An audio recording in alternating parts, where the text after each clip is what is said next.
Halo, assalamualaikum warahmatullahi wabarakatuh. Teman-teman, saat sedang hamil, ya selama kehamilan ini membutuhkan nutrisi yang cukup, nutrisi yang baik, ya agar apa? Agar kehamilannya sehat, baik bundanya, baik bayinya. Nah, ini penting selama masa kehamilan. Nah, termasuk salah satunya kalsium, karena kalau kekurangan kalsium ini bisa berdampak pada kehamilan ibu ya. Ini juga dapat mengganggu perkembangan janin. Nah, kira-kira apa saja dampaknya? Simak sampai habis. Kekurangan kalsium ini disebut dengan defisiensi kalsium. Nah, awalnya kondisi ini itu nggak menimbulkan gejala. Ya, gejala umumnya ini biasanya nggak ketahuan ya, tapi lama-lama baru muncul ketika kekurangan kalsium ini. Ya misalkan kejang otot, mati rasa, kemudian kesemutan pada tangan, pada kaki, bisa juga wajah. Kemudian gangguan kognitif seperti apa? Ibunya kebingungan, kemudian sulit konsentrasi, bisa halusinasi ya. Nah, kram otot tadi bisa terjadi. Kemudian kukunya lemah ataupun udah rapuh, ibunya mudah lelah, ada detak jantungnya meningkat. Kemudian rambutnya juga lebih mudah rapuh, giginya mudah rusak ya. Nah, ini akibat kekurangan kalsium. Selama kehamilan, kebutuhan kalsium harian ibu hamil ini meningkat ya, sekitar kurang lebih 1200 mg. Jadi dia naik ya dibandingkan saat sebelum hamil. Nah, kemudian ketika janin ini dia nggak mendapatkan cukup kalsium, ataupun selama kehamilan ini tidak mendapatkan cukup kalsium, nah, ini dia akan mengambil dari tubuh si ibu. Nah, kemudian kalau seandainya ini dibiarkan, tentu ibu akan kekurangan kalsium. Bisa menimbulkan beberapa gejala ya. Nah, ini bisa meningkatkan resiko ataupun masalah pada ibu akibat kekurangan kalsium. Apa saja yang bisa menyebabkan kekurangan kalsium? Ya, ada banyak ya. Misalkan kekurangan vitamin D, sehingga proses penyerapan kalsium bisa terganggu. Kondisi medis tertentu, misalkan masalah ginjal, pankreatitis akut. Nah, ini bisa mengganggu penyerapan nutrisi ya, termasuk zat besi juga bisa terganggu. Nah, kemudian ya banyak mengkonsumsi kafein. Nah, kafein ini bisa mengganggu proses penyerapan kalsium. Kekurangan kalsium sejak sebelum hamil ya, misalkan nggak ketahuan nih, ternyata sebelum hamil pun sudah kekurangan kalsium.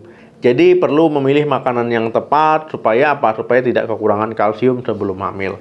Nah, fungsi kalsium ini teman-teman ya mendukung pembentukan tulang, pembentukan gigi janin, menjaga kesehatan tulang janin, kemudian bikin gigi juga tetap kuat ya untuk ibu hamil juga. Jadi kalau seandainya kekurangan kalsium ya bisa giginya mudah rusak tadi, tulangnya jadi keropos. Kemudian fungsi kalsium lainnya ya bagi ibu ini bisa mengoptimalkan fungsi saraf, kemudian otot, pembuluh darah, enzim, kemudian juga hormon-hormon. Nah, makanya penting sekali ya kalsium dikonsumsi ataupun dipenuhi selama hamil. Nah, jika kekurangan kalsium selama kehamilan ya bisa meningkatkan risiko tekanan darah tinggi atau hipertensi selama kehamilan. Bayinya lahirnya prematur, osteoporosis pada ibu tadi ya, berat badan bayi lahirnya rendah, gangguan pertumbuhan janin. Kemudian bisa mengalami hiperparatiroid pada bayi baru lahir. Kemudian bisa menyebabkan gigi rusak tadi. Nah, bagaimana cara mengatasinya kekurangan kalsium ini? Yang pertama, rutin berjemur.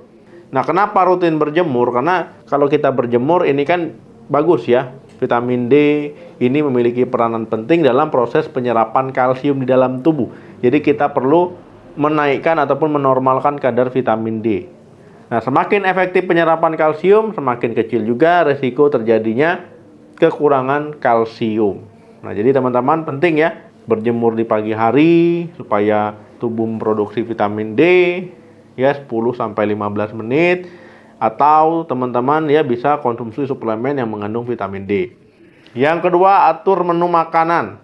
Ada beberapa sumber makanan yang kaya akan kalsium yang aman bagi ibu hamil, misalkan kacang-kacangan, biji-bijian, sayuran berdaun hijau, misalkan sawi, brokoli, kangkung, ikan salmon, ya sarden, oatmeal, susu, kemudian produk olahan susu, misalkan keju, yogurt. Tapi ya pilihlah susu yang sudah dipasteurisasi. Jangan minum susu yang langsung dari sapinya ya. Kemudian bisa juga susu kedelai. Nah, dan yang terpenting cukupi kebutuhan air putih. Nah, jadi teman-teman bisa memenuhi kebutuhan kalsium dari makanan. Yang ketiga, konsumsi suplemen. Nah, suplemen ada juga yang mengandung kalsium ataupun suplemen kalsium.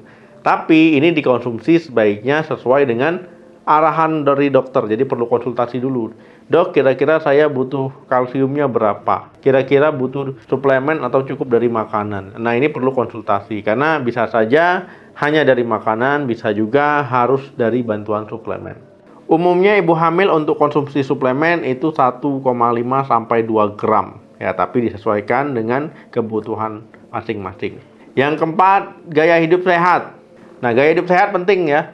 Olahraga teratur supaya tulangnya sehat, ototnya sehat, metabolisme baik, supaya ototnya juga nggak gampang kram. Hindari makanan dan minuman yang yang manis-manis, kemudian yang mengandung soda.